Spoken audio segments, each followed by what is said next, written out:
Hello and welcome to the show. I'm Martin Willis, your host, and we have a great guest on our show tonight, Chrissy Newton. And it's funny, I met Chrissy through emails, and I think we talked on the phone a couple of times. The last several years, she's gotten us some great guests in the UFO world, and I always knew her as a publicist that had really great UFO guests for engaging in this topic. And then all of a sudden, I saw a little while ago, what? Chrissy's speaking somewhere? And I didn't even know her well enough to know that she had a lifelong interest in this topic. So we'll be talking about that. And our blog from Charles Lear, the author of the Flying Saucer Investigators. He does our blog for us every week, along with an audio blog. This week is James W. Mosley considers a UFO crash story in 1955. Besides Roswell, you wouldn't hear too much about that at all. As a matter of fact, Roswell, that supposed crash or whatever really happened, it kind of went away real quickly within the next couple of days. And a lot of people never heard about it until 1980, I believe it was, something like that, when Stanton Friedman uncovered the story. But anyway, so James Mosley was a UFO investigator all the way back in the 1950s. He died in 1912. Another really good blog by Charles. Check that out on our website, which is podcastufo.com.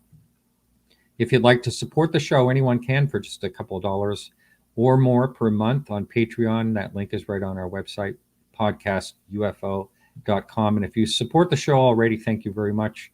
And we do appreciate every listener and watcher of these YouTube programs. And I'm going to bring in my guest now. Chrissy, welcome to the show. Hey, good to see you, Martin. Yeah, I was, you must have heard me talking, and I was kind of like, hey, wait a minute.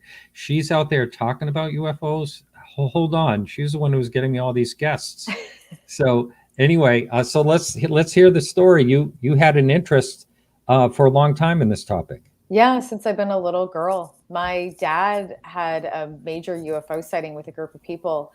I believe it was like later 70s, early 80s. He was pretty young. He was a teenager. And he had a mass sighting. Well, for him, I guess it was 5 people, I believe, in a contact of a mass sighting, but a group sighting in just northern Ontario. He ended up seeing a UFO, like a disc-shaped UFO, going up near the highway, near 401, I believe, and going up north to a cottage. And this UFO they ended up kind of like following it for a couple hours. But then when they pulled over, they saw the UFO and they actually flashed their lights at it, and the UFO flashed back. So my dad, from that point on, obviously was like, something's going on. And then he took his scope. They had a rifle. So what he ended up doing was taking out the rifle, and they weren't hunting. They were doing something from, don't ask me what, but nothing illegal. But anyway, there's a scope on the gun, and they ended up looking at it, and the UFO ended up taking off down the highway. And so, Almost like it detected a gun aiming at it in a yeah, way. sorry. Yeah, it was a gun. It was a rifle with a Yeah, scope on the gun. but they were just looking at it through the scope. Yeah, they weren't going to harm it in any way, but they didn't shoot at it. But what happened was the UFO recognized it or saw some kind of threat, and then it identified it and like took off down the road once they put the rifle at it and looked through the scope. So So dad, this was going along a yeah, road, above a road. That's kind yeah, of bizarre. yeah. So Yeah. my dad has a photo of it, and when you see in the photo, it's really great because you can see perspective, right? And it's on film, so it's not as obviously as clear as we have HD now. But the photo it's a sun. It kind of looks like this sun object, but you see the light post, but then you also see the car tail lights that are red. So you can see the perspective, and they were really close to it. My dad said it wasn't that big. It was a small, like little kids could fit into it. And this is way before drone technology, even though I Mm. believe they had some form of kind of drone technology then, from what I've known. But Northern Ontario, if they were testing it, who knows? He doesn't know if it was ET related. His feel, though, that it was reconnaissance. That's what he's told me my entire life. He just said his instinct said it was something from somewhere else. And he said, and I feel that it was observing us. He's like, but I don't know if anything was in it. He's like, but I think that it was maybe off planet. He had no idea. But growing up, my dad was always, familiar with the UFO topic. So he would think, just through culture feedback loops, that obviously it's off world, because that's what he always heard in like the 80s and the 70s and before that. But for his own experience, He said it was unbelievable, and he showed me that photo when I was a little girl, and it just all kind of went from there. It sparked all this amazing interest in me, and I've still loved it for that day, since that day. So Yeah. Yeah. yeah. When you talk about the flashlight, that's you probably have looked into this, because that's not unusual. There's many times that people have done like a flashlight or flashing the lights, and there's a reciprocal, flash back, and Right. which is pretty amazing to me. And even if there was drone technology, would they have that on there, or why would they have that on there if they did? It's really and back. I'm going to say this is probably the 70s. Is that what we're thinking? Back Yeah, I around the believe he said 70s. yeah, I believe he said to me the later 70s, early 80s. Yeah, So it was yeah, it was in that circa time period. So and that was the same conversation we were having around Bob Lazar. Doesn't mean Bob Lazar is right and authenticating any of his stuff, but it's interesting because my dad followed the Bob Lazar story for years too, and we actually saw Bob Lazar speak together, I believe, in my early 20s at the UFO Congress, and that was an interesting moment for both of us, especially for my dad. yeah. So yeah. Well, I don't want to get started on Bob Lazar, but I agree with you. it's, but let's open anyway, up a no, can of I worms, was right? I was there during that conference. Yeah, yeah. It's too bad we didn't meet back then. But anyway, Yeah. yeah, that's a fascinating story, and that it was small and that it was going along the road. That's also rather bizarre. And is your father still interested in this topic? Oh yeah, a hundred And what does percent. he think about everything since 2017 in the New York Times? Well, I think for him, he's happy it's mainstream. He still won't talk about his experience publicly because I think the ridicule was so bad, and he doesn't want any form of press. He'll talk about it with friends and when people ask him, but he doesn't want to do publicity around it, which I don't blame him. My dad's a very private person. But, and he's like, you can talk about it. It's fine, Chrissy. But outside of that, I think for him, watching this unveil is amazing for him because he never thought that he'd be able to talk about it, I think, and people would actually really believe him outside of, somebody that knows him. Yeah, So it's amazing. And now what happens is he used to teach me so much. And now it's reversing where, I come home and I yeah. just go visit them and I'm saying, hey, like, this is who I'm talking to. This is what I'm hearing. This is what we're doing at the debrief. I think for him, he's just like, he always says this, and I said this in an interview before. He just goes, wow. Like every time I come home or I tell him something, he's like, wow. Like it's so amazing to him. It's something special for me to be able to keep talking about UFOs with him and with other people and have that shared experience and hobby together, right? I don't know if you caught the recently Gary Nolan. I was trying to just find quickly where he was at on the East Coast when he talked about when someone was asking him questions about, what do you think the possibility of, extraterrestrial life on this Earth? Did you happen to catch that? Yeah, I saw a little clip of it that Yes. people were sharing on UFO Twitter. So yeah, I was Yeah, it's following pretty along. amazing. And he says 100%. That's his. That's the probability. And I'm going to play that at some point on this. I'll link it to the show notes anyway, so someone can watch that. But it's really quite an amazing, interview that he had there. Also, he talks about, the crash material that there is somewhere, being looked at supposedly, and we'll see. I think, well, I'd like to find out more what you feel about, this is kind of your thing, and public relations. What do you think about what's been happening the last several years and how people are treating this compared to the way they used to? It's such a big question because obviously in the past there was just so much ridicule and it was also run by entertainment and people, making fun of it, making light out of it. And that's really changed. And I think that's really wonderful. Like for myself, I moved into this around 2017 because I could actually use my skills in public relations to be able to contribute to something of truth and transparency and an issue that I've been following for a really long time and a counterculture I'm part of. So this was my place to say, you know what? There's tons of wonderful publicists, don't get me wrong. But I said, I really been following this my entire life. So why not get involved and contribute? And anybody can. But in my way, it was like I can do it through my field.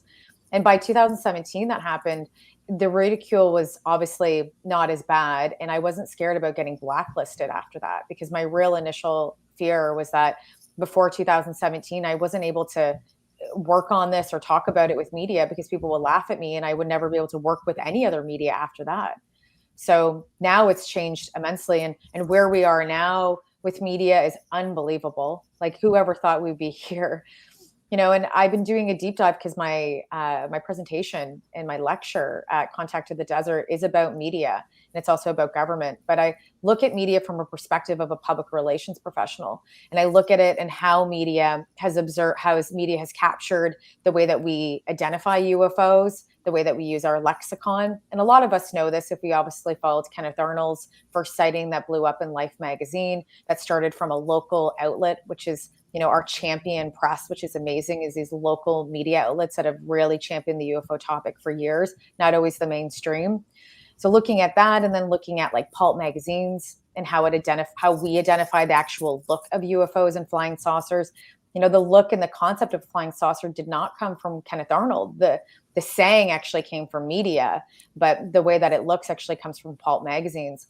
So deep diving into before Kenneth Arnold, pulp magazines, all the way down to now where the New York Times, where they first started reporting about UFOs, about Donald Kehoe, and having these balanced arguments, which was really, really interesting for a mainstream outlet to still pretty much be balanced and positive around the topic, and then move into now that it's been still really consistent, which I think is wonderful for the New York Times. It shows that they're beat, that they've stayed consistent for those many years, especially around this topic.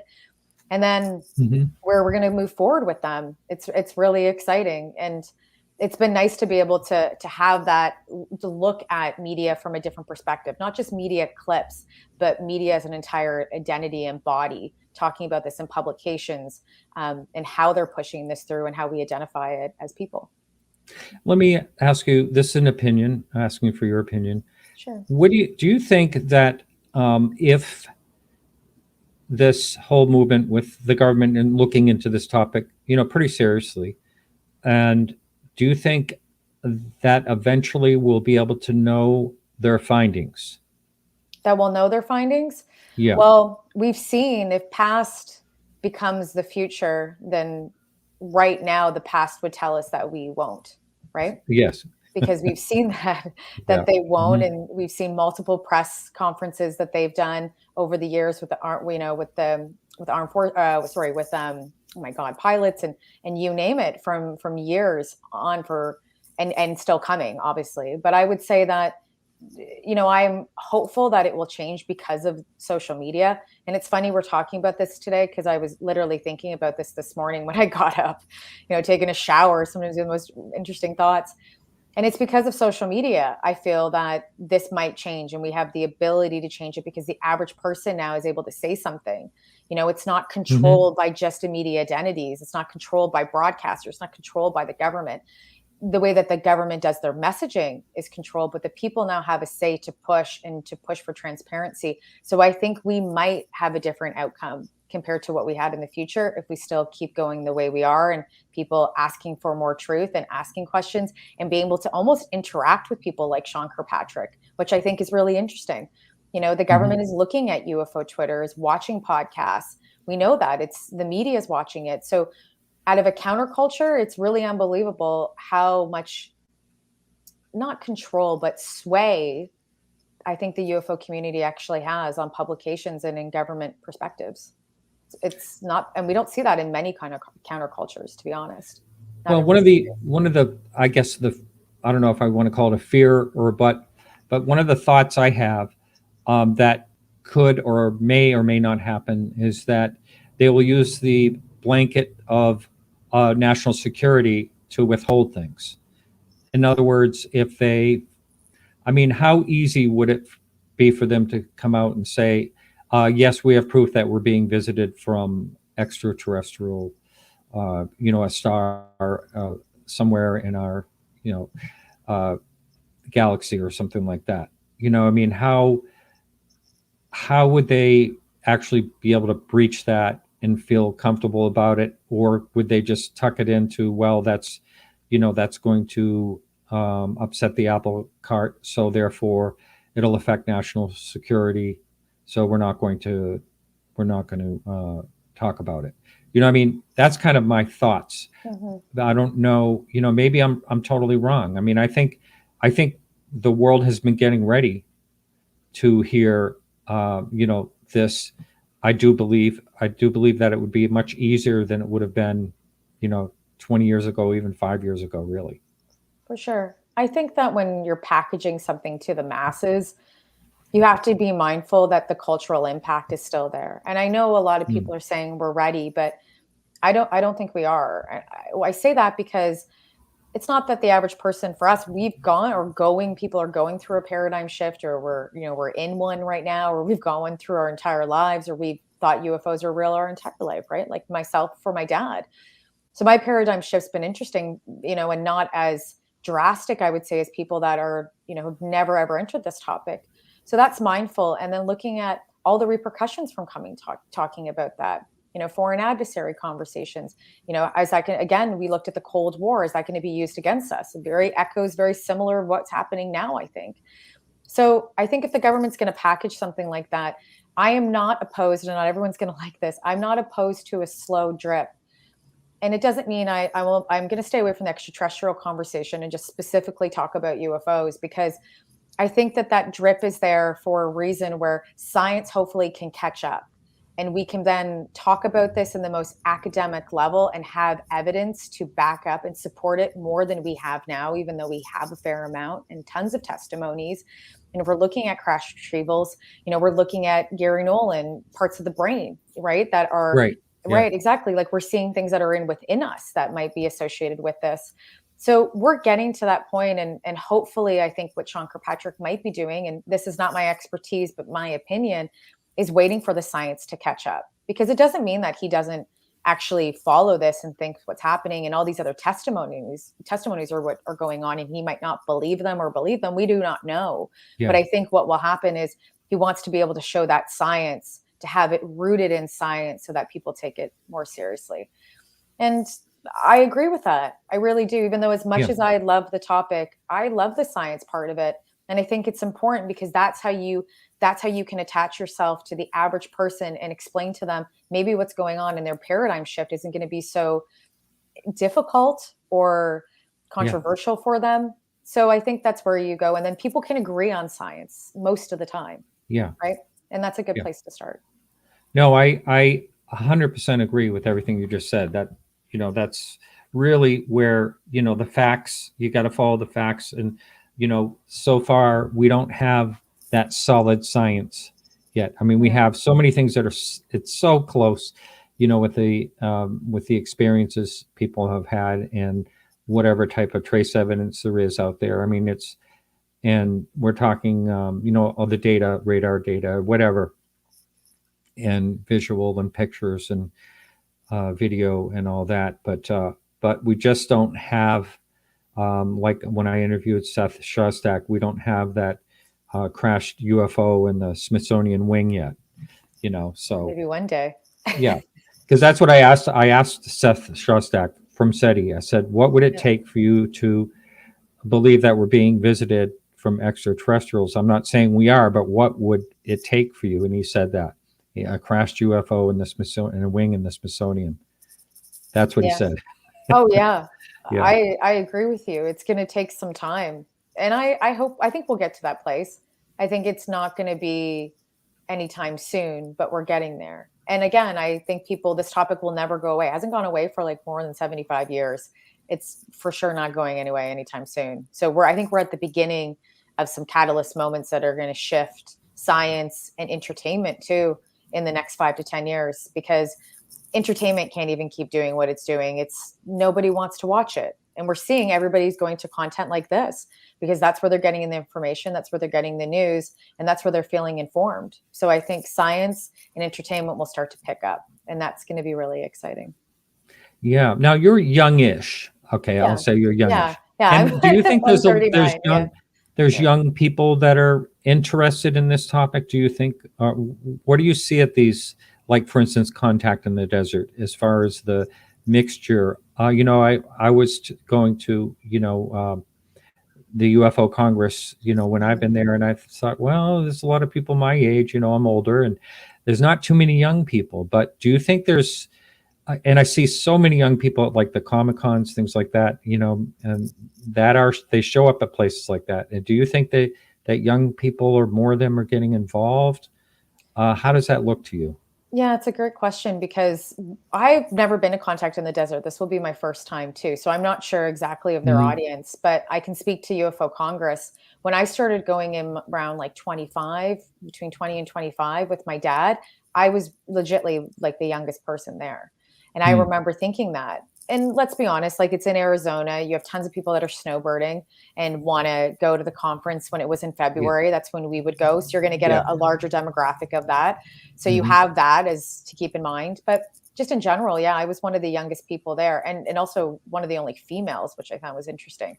But yeah, and there are women, but for sure it's more predominantly men, and it's changing. So I would say in conference, depending on how the conference is presented moving forward in the future, young people will attach themselves. I think because it's in the mainstream media, there are shows like this, there's interest in UFOs. I think it's there. The really young generation, they are curious. And I asked this, like I asked them, or I asked my friends that have children, I talked to them about it. I had a really good friend of mine that's a director.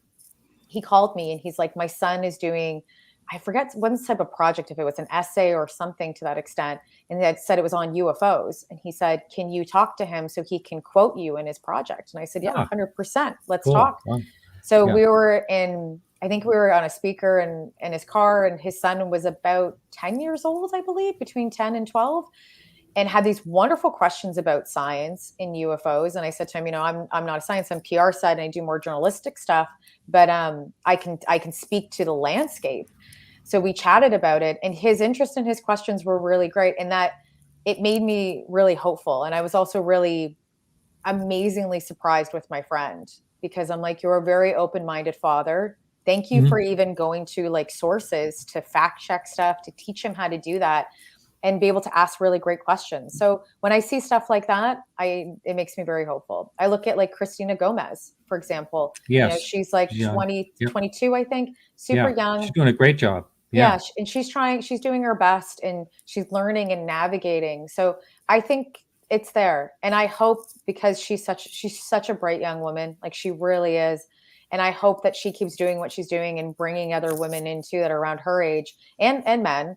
But it's nice Mhm. because they're looking at this from a different perspective than maybe we would. And also they're the ones that are going to move this forward. I'm That's right. 39 and going to be 40 in January. So anyone that's 20 years younger than me will be the next guard too. We just have to keep educating and keep asking good questions and keep focusing again on science because I think we'll get our answers there. And the new generation will be more inquisitive, and new scientists that are coming in that are young won't feel so scrutinized for That's right. asking really difficult or, let's say, weird, as they would classify, Yeah. topics that are fringe. Instead, it will just become normal, which is exciting. Yeah. Yeah, I think that is exciting. I think we've seen science sort of turn that way. People like Avi Loeb, and there's a number of people at the SCU and all that, and it's a great thing because we've needed that. And I remember when I first started doing the show 12 years ago, I was saying, what's it going to take for science to take a look at this? I mean, isn't this the most amazing topic in the world if it could be cracked?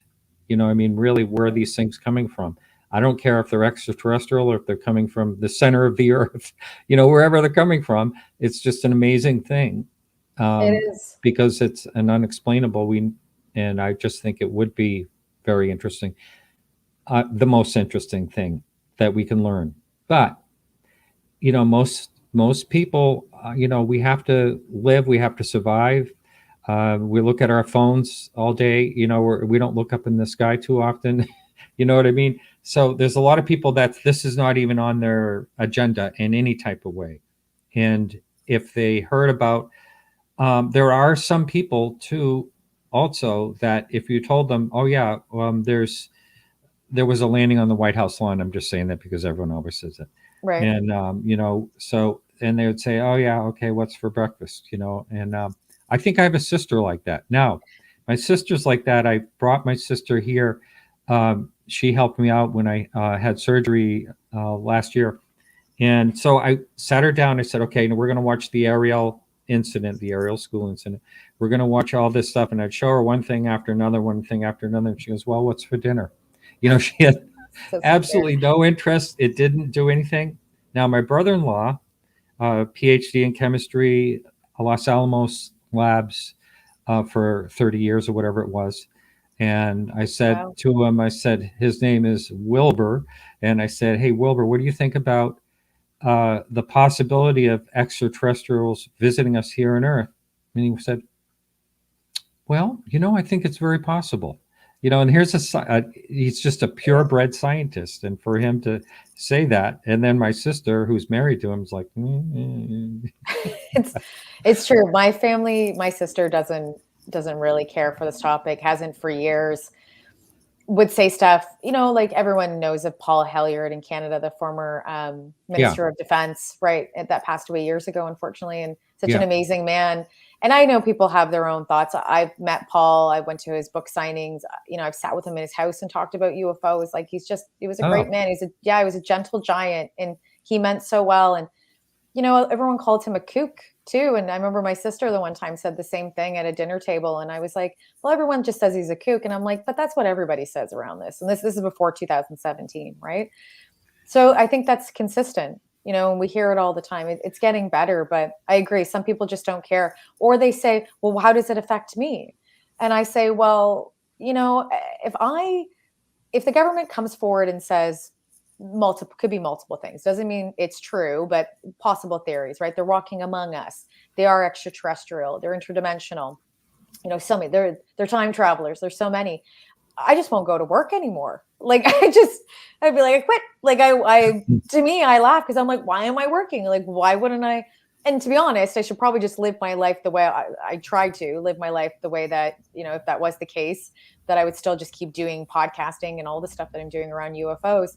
But a part of me is like, I think that structure would break down, because if I think that, lots of people would. I'm like, well, what if aliens are walking among us and they're here already, or things are going on, then there's something going on in the system that I know nothing about. Then does my reality, is it even real? And that's the question of many people will have. It's a very, it's a hard question to ask, obviously, and people have thought about it with simulation theory and that. But I think that initially some people will go, okay, well, yeah, whatever, I don't care, and move on with their day. But some people will stop and really question their existence and wonder and really look inside, and it would slowly kind of eat at you. Right? Because you would look at everything around you. And if the reality is what you're seeing and what you've been told and what you've learned in your entire life, that's how I see it. And even though I've gone through the paradigm shift, I think about those moments, and I always joke around. I'm like, why am I going to work then? Like, why would I go to work? I don't think any of us would. And I actually have done this as a test with friends before I bought my house. I had a condo, and it was, there was like a balcony, and it was pretty high. It was like 10th floor. And I would sit with friends on the balcony, and they would ask me questions about UFOs. And I said, okay, let's do an exercise. I'm like, let's look out the balcony. And if you saw a craft, like hang out in front of you for days on end, like District 9, would you go to work? And they're like, that's a good point. I'm like, exactly. I'm like, most people wouldn't. I'm like, because you'd be like, what is that massive, insane craft that's the size of the moon or larger, hanging out on top of, I live in Toronto. I'm like, hanging out, by the CN Tower. You wouldn't go to work. Like, no, I don't think anybody would. And if you did, I would question that, to be honest. So that's usually what we do. And then people stop, because you put them in a position to actually visualize it and be able to think of it and imagine it in front of you and what that moment would feel like. So I try to, weirdly enough, I try to do that a lot to see how I react to it. Yeah. Have you ever heard of this guy named Donald Hoffman? Yes. Yeah. I've heard that name. He basically kind of says in a way that, whatever we think our reality, it does not really exist. And so I encourage someone, I mean, this guy is really something. He was on Lex Friedman, I think.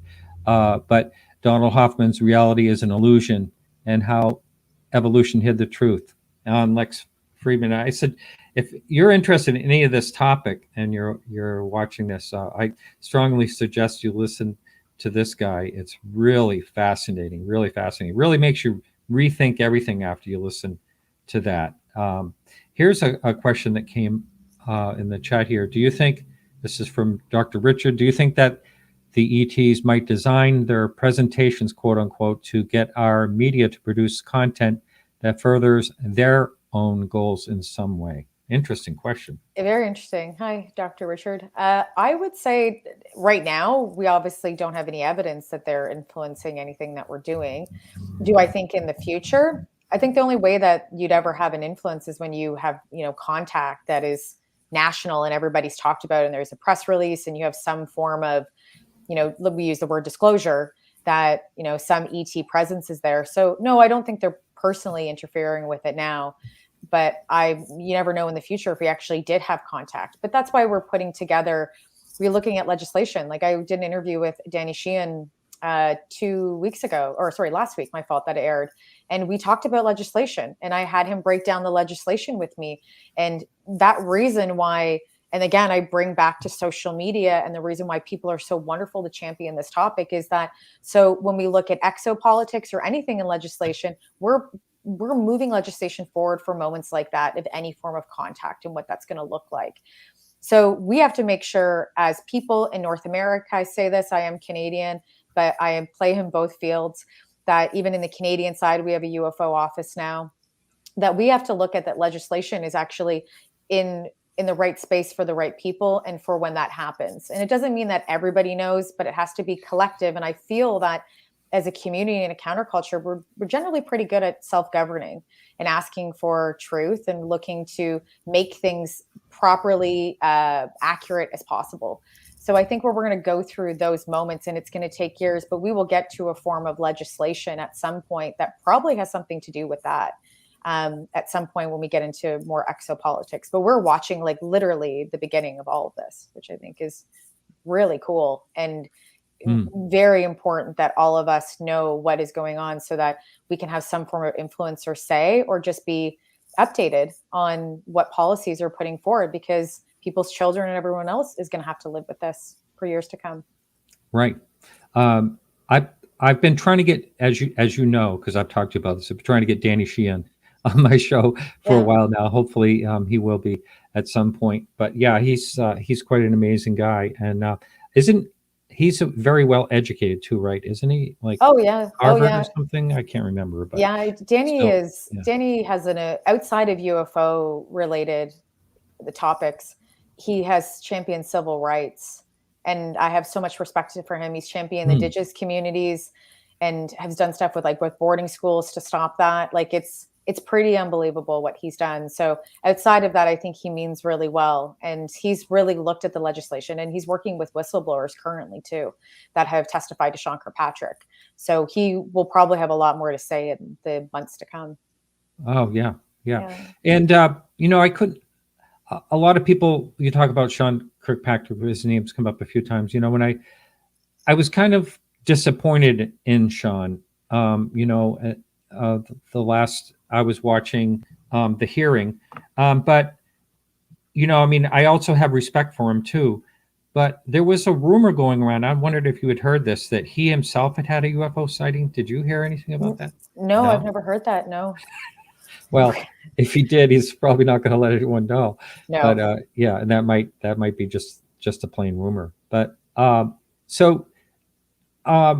it really would be very interesting to know what they are hearing that we don't know that they're hearing. Now, I know that there's been some testimony, and from some people I know that have been on this show that, for instance, Bob Salas, and there's a number of people that have testified directly to them. And, like you said earlier, maybe they believe and maybe they don't. Maybe that's where it is at this point. But I think this thing about amnesty for the whistleblowers, or whatever you want to call it, is just a wonderful thing. And I think it really will loosen up. The more people find out about that, the more I think it's going to be helpful. And John Ramirez from the CIA, he's excited about some things.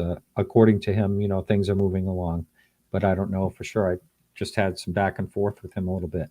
That's amazing. John's a gem too, and the stuff that he's Yeah. done and his presentations. If anyone's at a conference, go see it because they're really great. Like they're really really good. I agree. I think Sean Kirkpatrick's doing his best. It's not an easy place to sit when you have No. everybody online watching you. He knows that. Yeah. Again, you have so much information, and you can only put forward to Congress or in any hearing information that you feel is validated and you can show evidence for. He's just doing the best job he can as a scientist. So I don't think a lot of people shouldn't rag on him too much for that, because he is trying to work for us. And I know Danny Sheehan said in my interview that, it's not reactive. He's not going out and searching for it. He's having Congress give him the information instead of him going out and looking at it. And so, for example, like we look at Project Blue Book, we look at Project Sign, we look at Project, I always call it Grudge. I know, I always call it Project Grunge. I'm like from the 90s. I always do that all the time. It's not Project Grudge. And then we look from ATIP and everywhere else.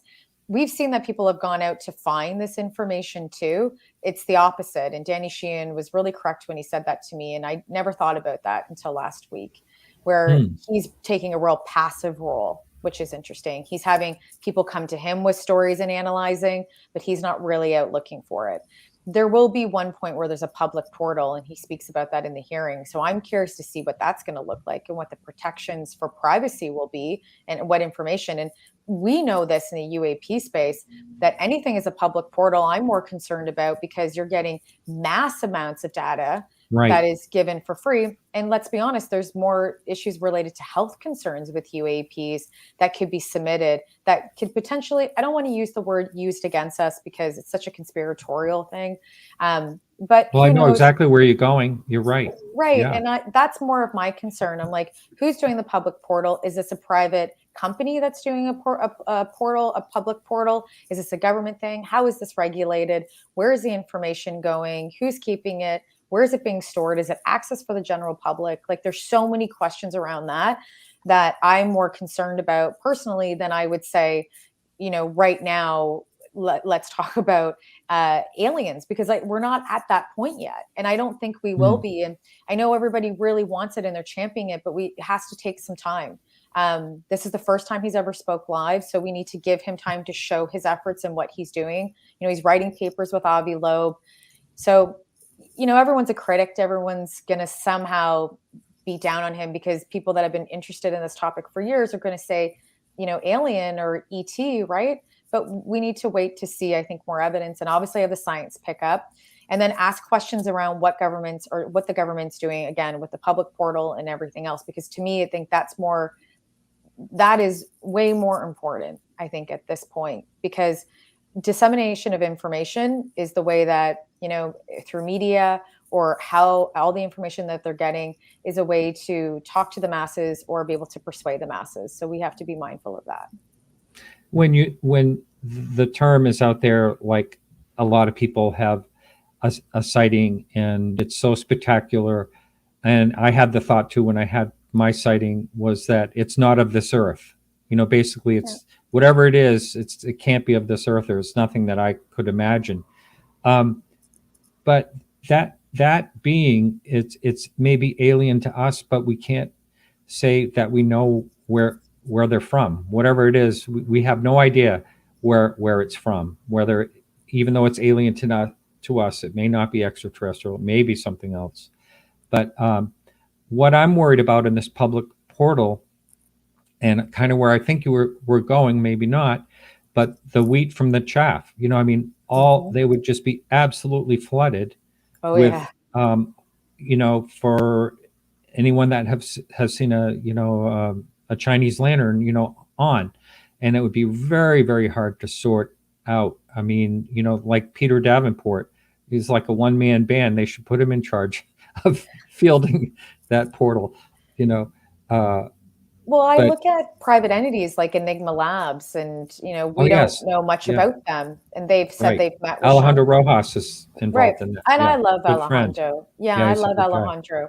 I just ask questions about transparency with them. And that's where I ask is, where's your transparency? And also, if you're going to be working with Sean Kirkpatrick creating this public portal, then we need to see those private identities. If it's not even Enigma Labs, whoever it is, what are the transparency? And I like to see it listed.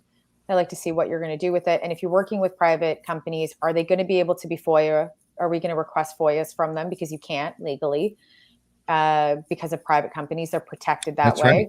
That's right. So we need to be able to say, no, this needs to be FOIA because this is our information. This is the public's people information that's submitting. We need to be able to know what you know and to have those conversations too, because they can't be protected under that act, or I'm not sure exactly what it would be called, but they are protected.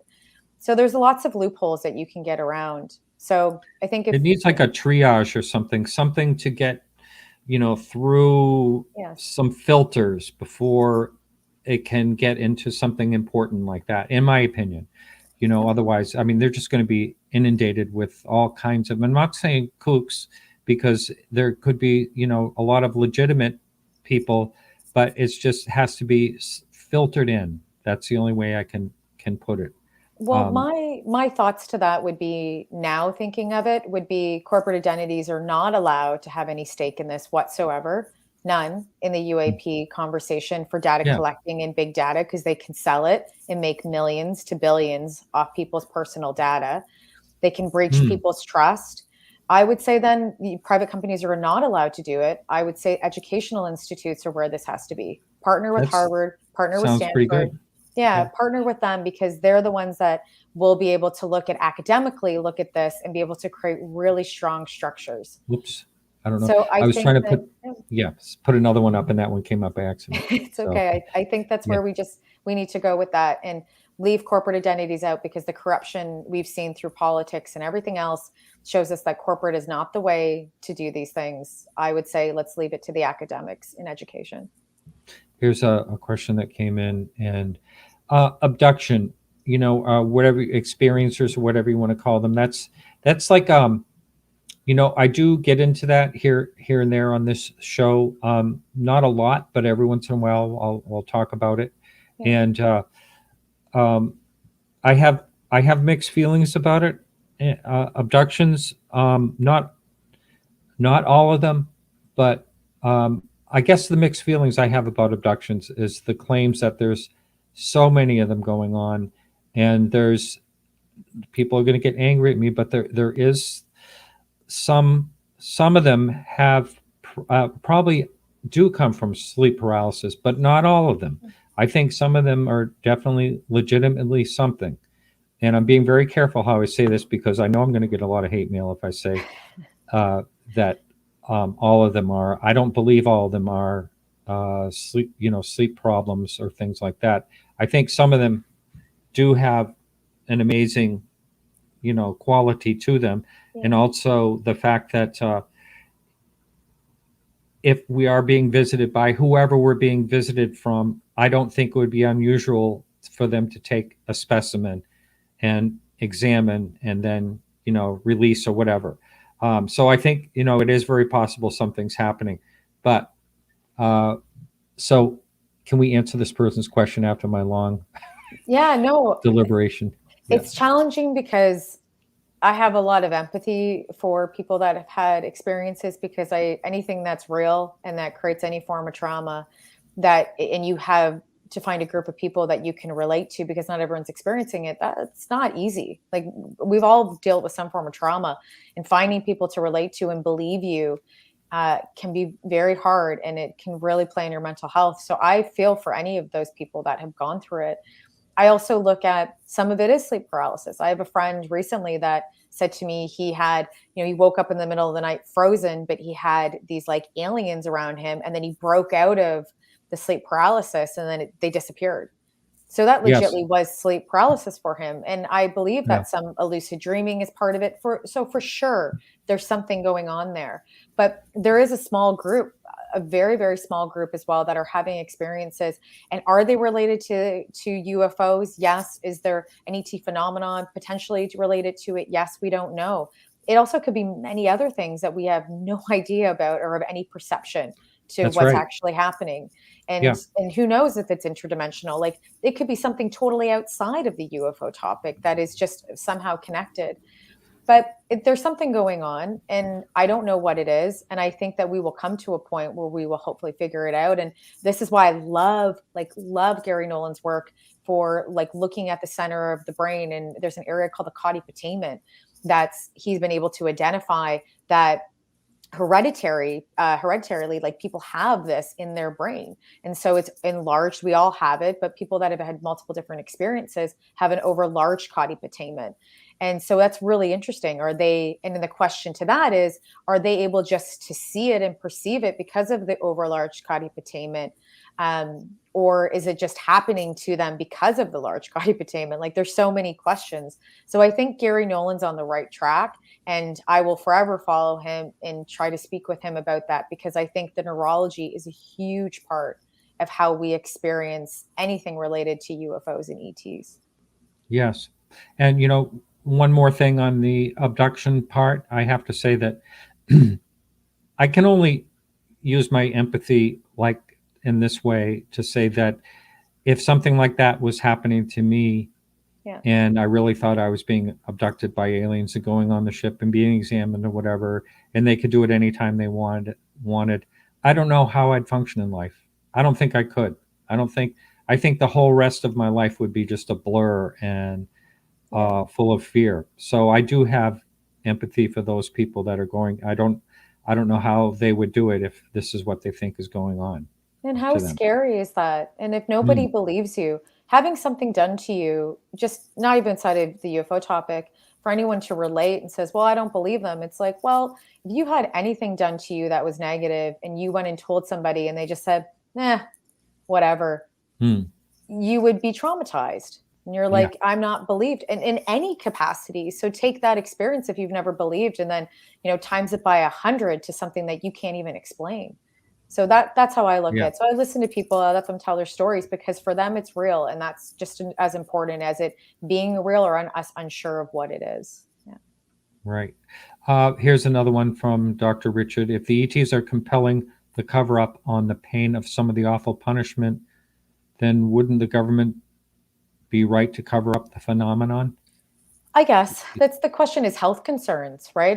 We know that in Project Blue Book, I believe, and lots of other information and data that has been collected around UFO experiences that have been extremely negative and harmful, and people dying from other, obviously, radiation and dying of cancer. So yeah, we don't hear of that. I believe Jacques Vallée, when he did one of the first databases, a lot of that information, I believe, could potentially be in there.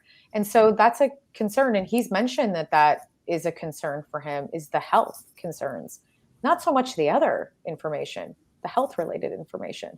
So Hmm. yes, that could be possible, that they don't want to share as much as they know because they're scared of scaring people, because they're not sure what this is potentially. And if you can't know what something is and it is hurting people, how do you temper the public with that? Right, right. Well, unfortunately, I'm not going to be able to make it out to the Contact in the Desert. The things I No. took on a project, and it would have been really fun to hang out with you. But we have just about 4 minutes left here, so let's talk a little bit about that. Some of the speakers and where this is in. What's the name of the town in Indian California? Wells. Yeah, that's right, Indian Indian Wells. Springs. Yeah, Yeah, it's Indian Wells. by the Palm Desert out there. Yeah. So yeah, so you must be excited to go. There's I going to be a lot of people. Oh yeah, I'm super excited. It's a real collection of people, which is interesting. It's not everyone that I would always go to see in a conference, so I'm curious to see That's what well they're. put. Well, I know. I agree. yeah, Yes. and I'm open-minded, so, and I've heard Yeah. other people speak, so I will sit in one's lectures that I wouldn't generally always go to, because I'm open-minded and curious. Hmm. I'm curious to see to interact. The best part about the UFO community and these type of conferences, and Martin, is you get to meet people in real life, which I Right. think is Yeah. amazing. It's And a then lot I of get, fun. yeah, Yeah. and then you also get to, if you've seen their work or follow it, meeting them in real life, you get to really realize, you're like, oh, this is like a totally different perception of them. And sometimes it is what you Yeah. thought, and sometimes it's totally different. So to me, Yeah. that's getting closer to truth too, is when I get to meet those people that have been doing this research, and also just like thank a lot of them because I've followed their careers for so long, and they've added so much to my life. So I'm excited. And to be honest, I know how controversial Graham Hancock is, but as a publicist, when you get to talk to him, it makes me excited because I do Well, like I like his Graham story. Hancock. I know he Yeah, is controversial, but I recently watched a series on Netflix, and I said, "By golly, I like this yeah, guy," yeah. I do and too. he's very very likable. Yeah. So and he really does put some things out there to really ponder, about our ancient civilizations and things like that. Is very very interesting, and I Yes, don't think that's not 100% science, to discount everything he says, because there's a lot of things I think we're going to find out in the future about our past that we don't I know yet, I and they'll have agree. to rewrite the books, so that they don't want to do, but they will have to rewrite the books, I do think. 100% agree. And it's nice to see somebody who has such stature to a degree, right? He's very well respected, Yeah. open-minded to coming to different types of conferences like this too. So it's a new evolution. And this is a new way of the Contact in the Desert because it has new ownership now. And Oh. yeah, Hmm. and it will move forward, and potentially it's going to grow to more futurism and science. So we'll see that. And maybe what's going to happen is we'll see these worlds that are generally more fringe and science come together, and maybe potentially Contact in the Desert in the future will be that meeting place where we can find that middle ground, which would be really nice. Yeah. Well, Chrissy, thank you so much. It's been a real pleasure. And don't forget to get me Dan Sheehan. Well, Yeah. we've sent him a message. So Yeah. Dan Okay. Dan's a hard one to get a hold of. He's a hard one to Yeah. track down. Took me a while too. Took me Yeah. meeting him in real life, to Yeah. finally get that interview. So 100%, we'll try our best. All right. Oh, thanks very much. And have a blast at Contact in the Desert. Awesome. Good to see you, Martin. Bye. Okay. Take care. Bye. All right, everyone. So thank you so much for watching. Our guest next week is Ron James, and at 7 o'clock. And thank you so much for joining us tonight. And remember to keep your eyes to the